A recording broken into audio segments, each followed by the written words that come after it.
There is something that uses more water than every city, every house, every factory, and every swimming pool in 7 Western states, all of them combined. And that is actually a crop, alfalfa. 70% of the water that humans use, which comes from the Colorado River, goes to agriculture. Of that, 46% goes to cattle feeds, and 32% of that goes to alfalfa alone. 1 acre of alfalfa uses the water of 18 American families in 1 year. And perhaps the most wild part of all of that is a lot of that alfalfa, a significant chunk, is not feeding American cattle. It is being baled up and loaded onto ships and sent overseas.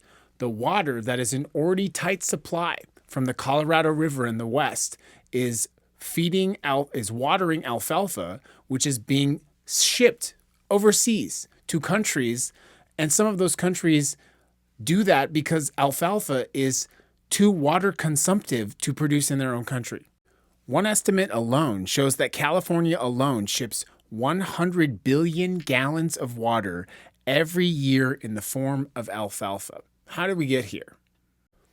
The Western United States is running on water appropriation that was designed over a century ago and was designed at a time when the river was higher than it will probably ever be in our lifetime. And also with policies like use it or lose it, where if you don't use your water appropriation, you could lose it, which causes farmers to basically flood their fields with alfalfa in order to use their full water allocation. This is a solvable problem. UC Davis research shows that alfalfa can lose half of its irrigation water with only a 20% drop.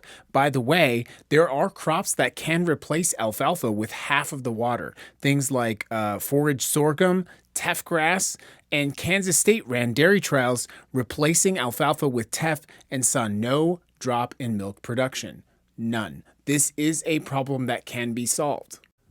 These crops use an enormous amount of water, but we do have solutions that can make meaningful impact on your everyday life. But if you don't know about it, it never happens. I hope this was helpful.